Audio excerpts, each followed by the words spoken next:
Good afternoon. Just a scheduling update. This panel is going to go for about half an hour. At that point, at 5:30, when it concludes, just a reminder to grab your fast access pass as you're leaving the door, and then you're going to want to walk your way down to the main ballroom where you can access it from there. Okay? And I'll remind you guys at the end. So, this discussion is set up in a provocative way to examine one of the long-held challenges for conservatives and non-democratic policymakers.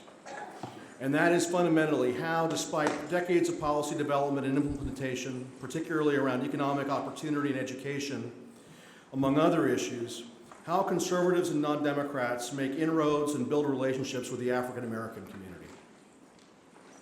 The challenge has become all the more daunting in the last few years with the advent of such new organizations as Black Lives Matter, in which the goal at times is protest in and of itself and not for engagement or any other true social change. And based on their business models, there's little chance that that's going to change. For example, grounded in the modern-day abolitionist movement that seeks to do away with the current law enforcement or criminal justice systems, or even our economic system, depending upon the media outlet they speak to, the umbrella organization that includes Black Lives Matter has received commitments from the Ford Foundation and donors such as George Soros to raise upwards of $100 million for their ongoing efforts. So what are we to think of a group that by its very name insists that American society as a whole deems Black lives to be devoid of value, yet does little beyond protest and at times violent protest to protect or elevate such lives? Recently in Washington, D.C., the City Council passed an assisted suicide bill that statistically targeted D.C.'s poorest and most vulnerable, including elderly African-American citizens who are more likely to not have the type of health care coverage for long-term care, but would have coverage that pays for suicide drugs. One would think that such a bill would be something an organization like BLM would oppose, but they had no interest in engaging on the issue at all. To deal with these issues and others, we brought together two panelists that can have a really good discussion around these issues and hopefully take some questions at the end. Starting us off is Wayne Dupree, who's a 10-year veteran of the United States Air Force and served in the Gulf War under Operation Desert Storm and Shield. He was honorably discharged in 1995. He's the founder of We Are America Radio, and has been one of the innovators in developing both a political and a business model for internet radio and social engagement. His daily radio show, The Wayne Dupree Show, is heard by hundreds of thousands of listeners and provides grassroots activists with access to a who's who of conservative politics and activism. Along with his blog and social platforms, he reaches about 1.5 million participants every single day. For his efforts, he's earned the 2015 ACU Blogger of the Year and the 2014 Podcast of the Year. Following Wayne will be Sunny Johnson, who's the founder of DidSheSayThat.com and is a regular contributor at Breitbart News. She also served as the president of the Virginia chapter of the Frederick Douglass Foundation. She was a former host for Politichicks, and you can see her regularly on Fox News, Hannity, Red Eye, Headline News, and then is a regular speaker around the country, not only at CPAC, but at Restoration Weekend, Tea Party Patriots events. And then she's also active in developing documentaries and other TV programs, including Sarah Palin's The Undefeated and Fire from the Heartland. So Wayne, let's start it off.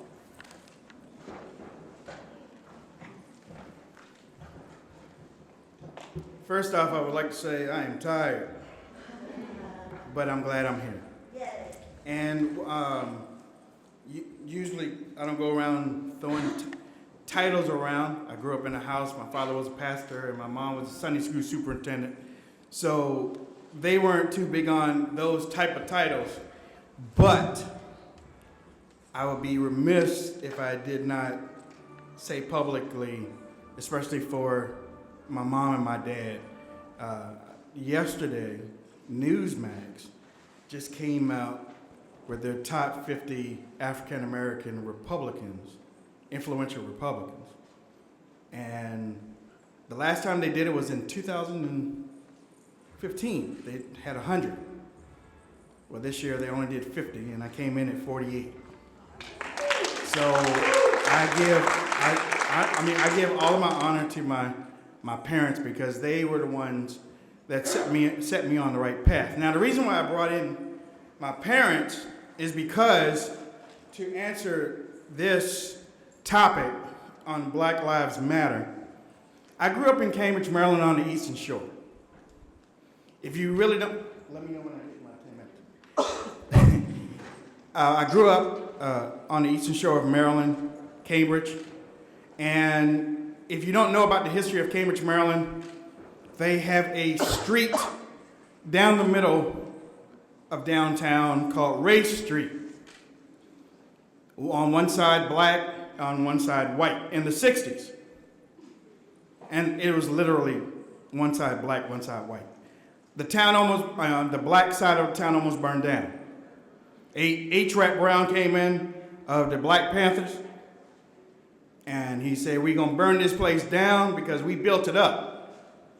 He went out in a casket. He wasn't dead, they just shot at him and kind of missed him, so they got him out of town in a casket. Spiro T. Agnew was the one that came in and fixed things in Cambridge. That's why he became, well, that's one of the reasons why they chose him to be vice president a little bit later. But my mom and my dad have always been on the forefront of civil rights. My father was part of the civil rights movement in Cambridge, Maryland.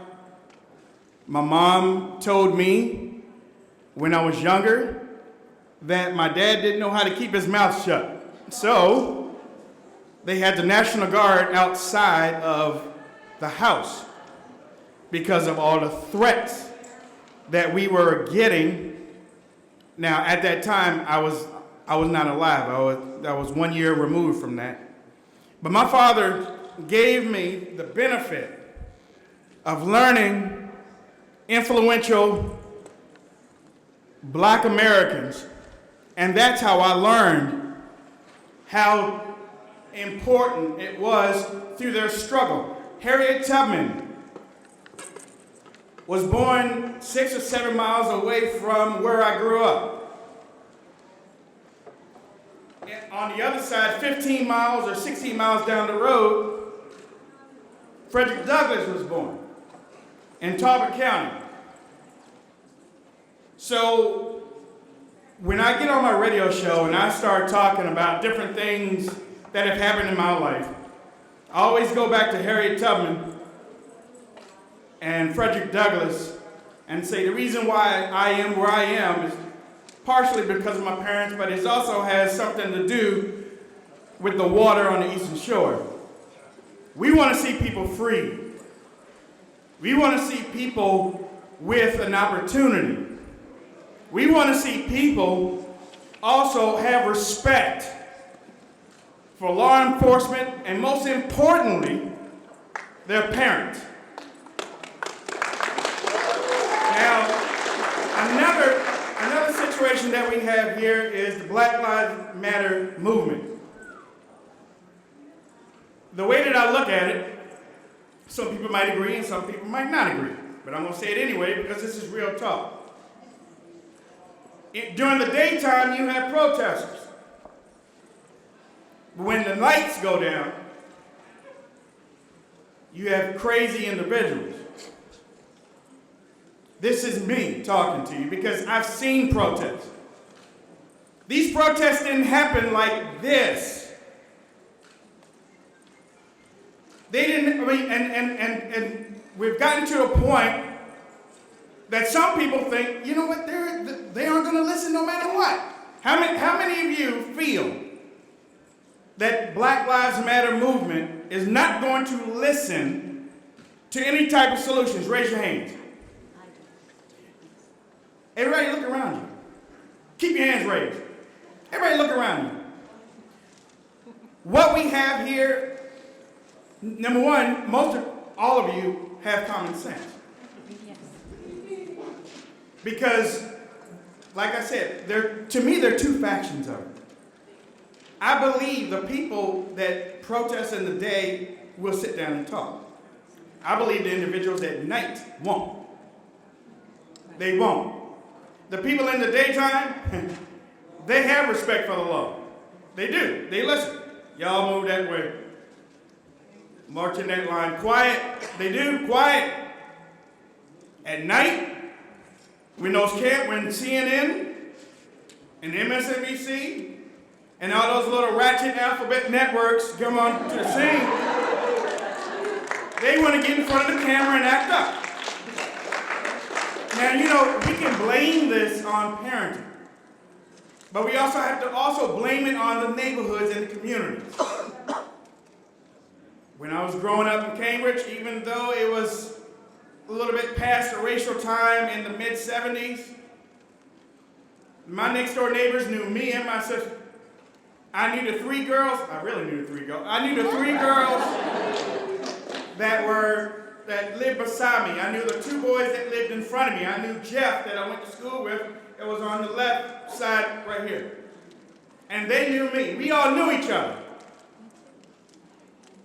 We've gotten to the point where the community doesn't care about each other because they want to sit in front of the TV playing video games, eating peanut butter and jelly sandwiches. Black Lives Matter is a term the liberals made up because there's no way to fight those three words. Because when you start to fight, then you don't care. Liberals do it all the time. Liberals do it all the time. You want to take away? Y'all want to take away food stamps? Yeah. Well, we don't have the money for it. Well, y'all don't want people to eat. They do it all the time. We have to start looking into the communities, people. We have to start looking into the communities. It's not how we fight Black Lives Matter. It's how do we bring it under the All Lives Matter, to me. Because again, I can tell you, my father was a pastor. My mom was superintendent. My father was in the NAACP. He did not come home talking about black, black, black, black, black. He talked about us. And from a young kid, that's how I learned it. When I was growing up, actually, I said this on my radio show last week, I'm not colorblind. I'm not colorblind. There are white people, black people, yellow people. Everybody's in this room. But my father taught me to judge somebody on their character. So when you come up in front of my face,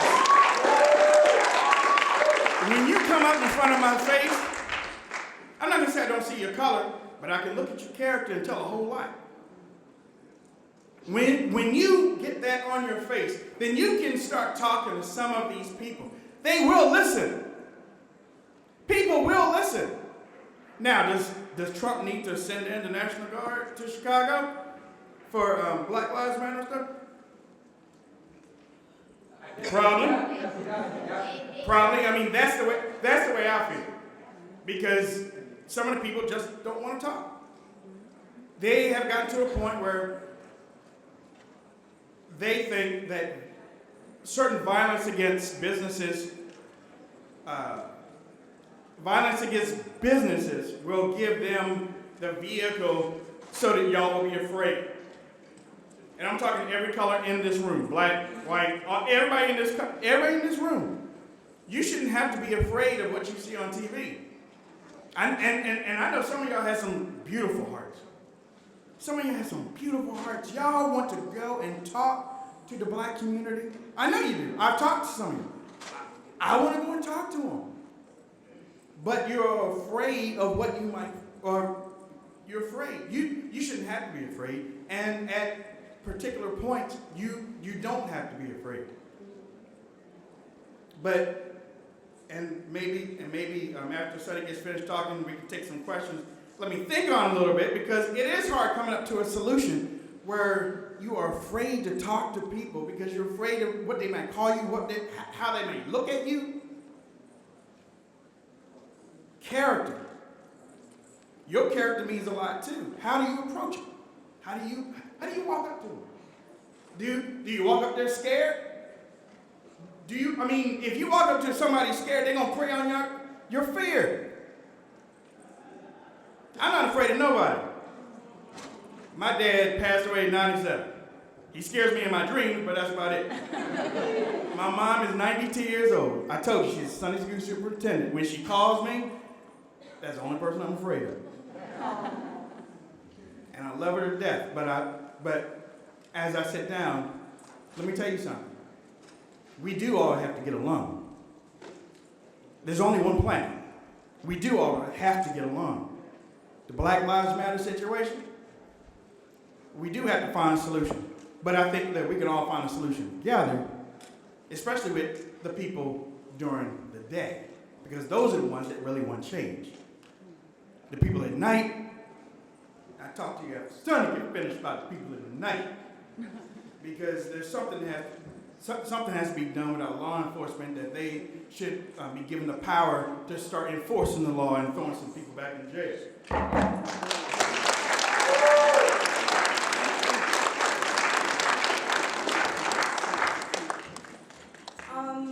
So as per Matt Schlapp sending out the Twitter address this morning, he pointed out that I like to put truth to power. So as we see it right now, the Republicans are in power.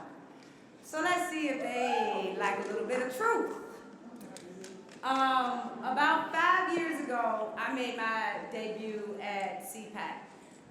I was not offered an invitation to come to CPAC.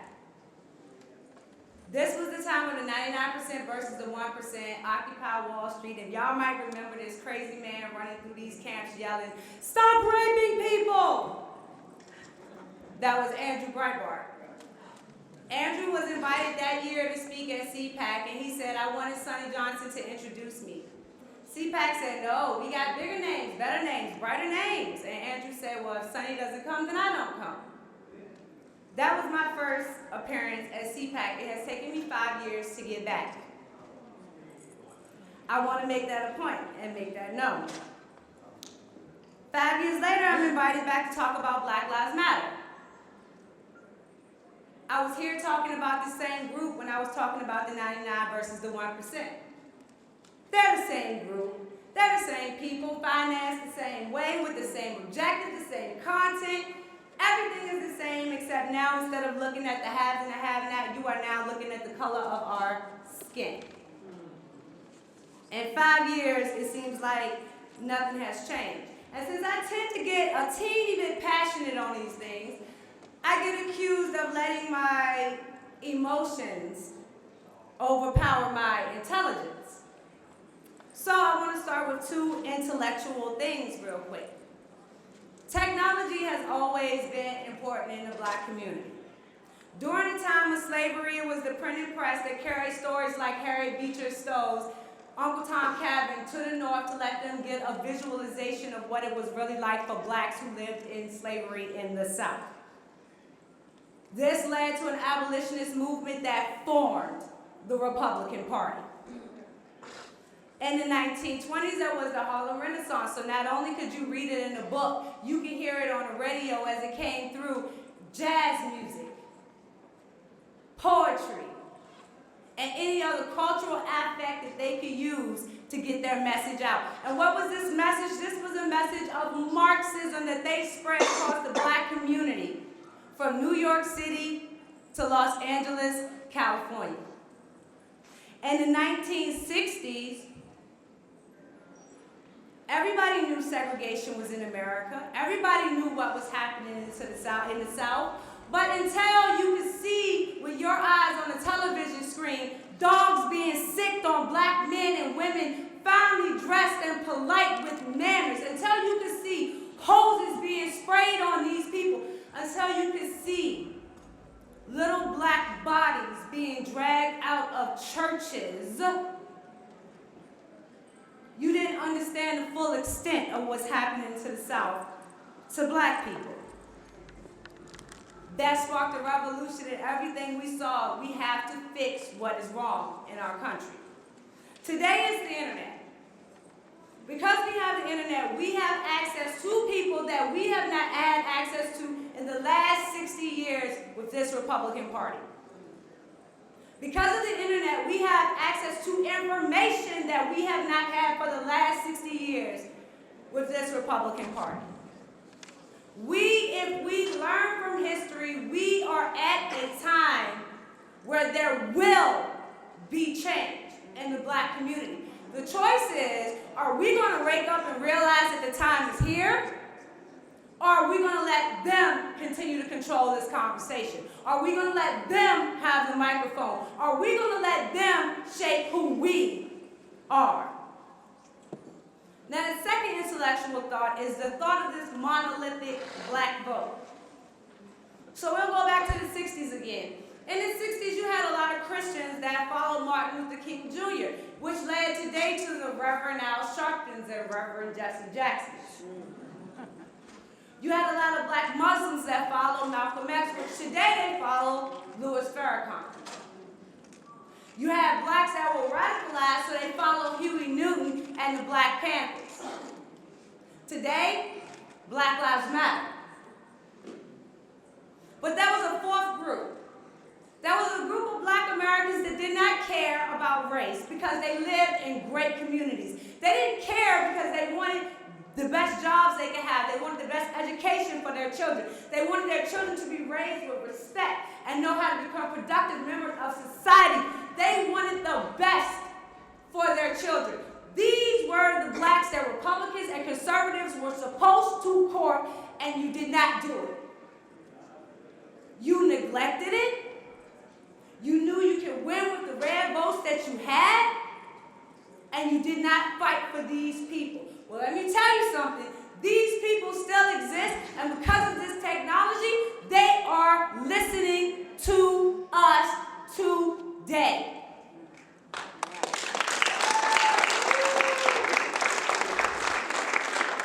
Even people like myself, I am conservative to my core, but you cannot tell me that something is not wrong in the black community. You cannot convince me there is no problem in the black community. So let me twist this up a little bit. What if I told you that I actually agree with Black Lives Matter? What if I told you that institutionalized racism is real in America?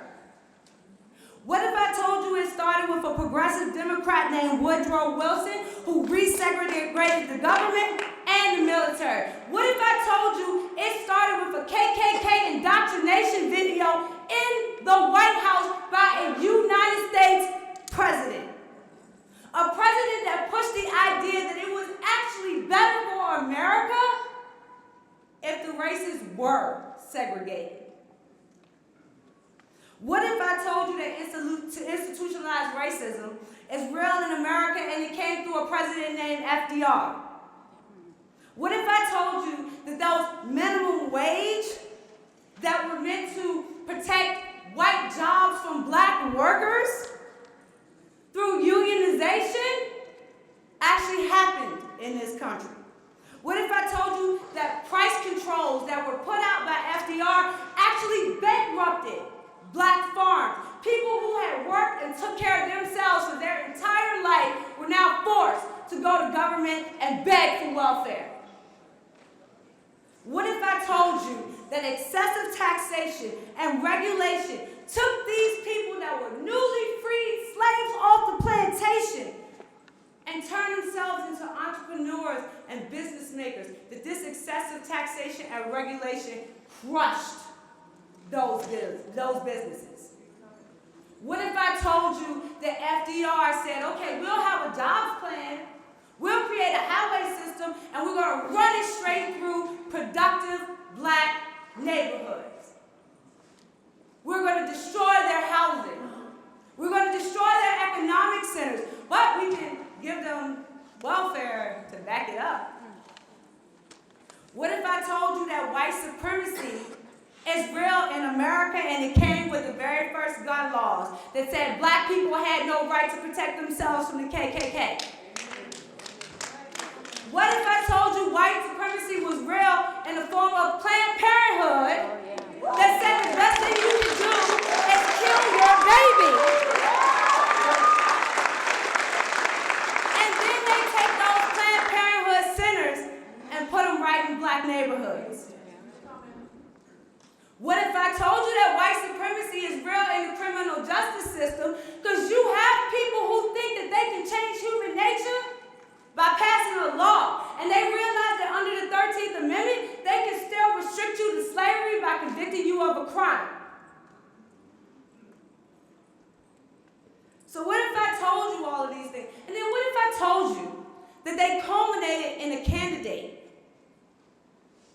a self-professed Woodrow Wilson era progressive who wants to push an FDR jobs program, who loves Planned Parenthood, and hasn't met a gun law that she didn't like. And they ran her on the Democratic side, Hillary Clinton.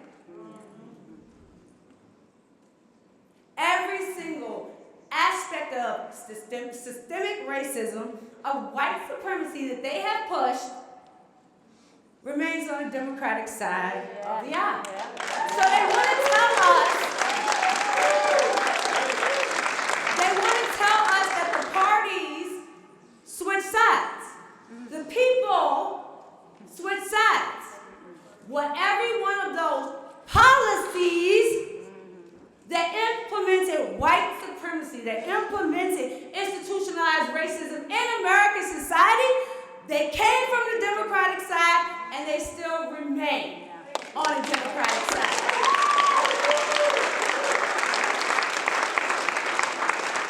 So my question is, when they tell you that these things exist, why are you telling them that they don't? Why are you saying that they don't? If you believe progressivism is an ideology of death, destruction, and poverty, when you have people saying we live in death, destruction, and poverty, why aren't you asking them why do you vote for it?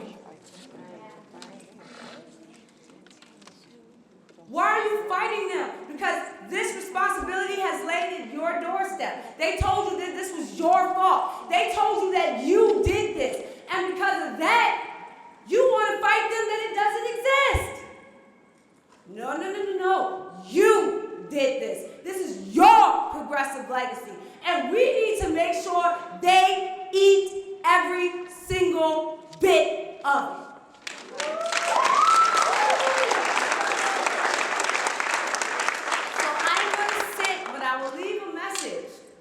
For those black families out there that are listening, you have an option. You have a choice. I am not telling you this administration.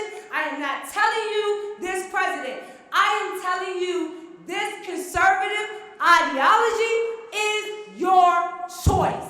I am telling you it is not fun. I am telling you it is not easy. I am telling you, in the end, it is worth it.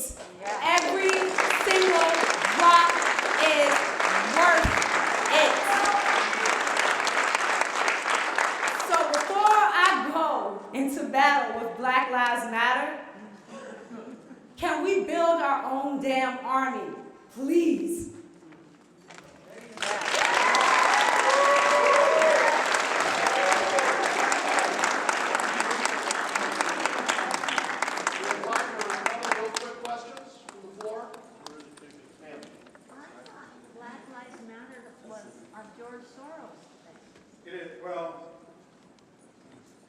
It's never been proven, but a whole lot of people, you can't, there's a whole lot of money that's funneling and getting these people out of jail. Just as soon as they go in, they're out within 2 or 3 hours. Now, if it's not George Soros, then somebody's doing it. But most people are saying, and it probably is, but, somebody's funding these people. And for us, I honestly say, George Soros is the boogeyman. George Soros is the boogeyman because there's a whole lot more people than George Soros. Believe me. Because George Soros, honestly, if we really wanted to stop, if the people in D.C. really wanted to stop George Soros, close up his bank account. If you can shut down terrorists overseas and stop their bank accounts, you can do the same thing to him with terrorist actions that are going on. If he's funding it, you can shut him down, shut down his bank account. One more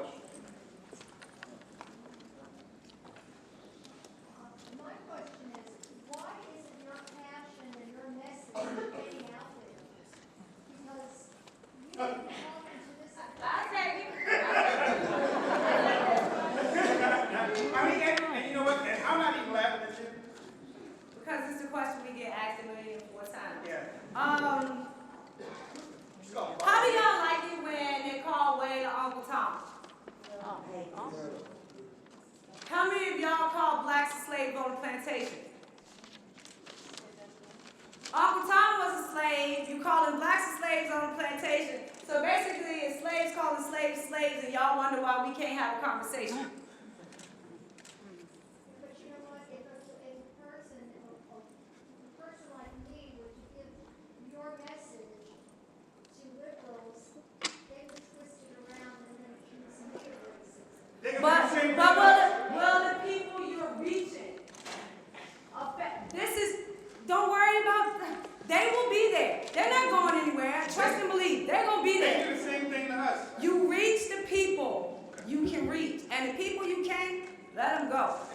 But don't think they're on a plantation and don't think they're not smart enough to figure out that wealth is better than poverty. That is a simple message.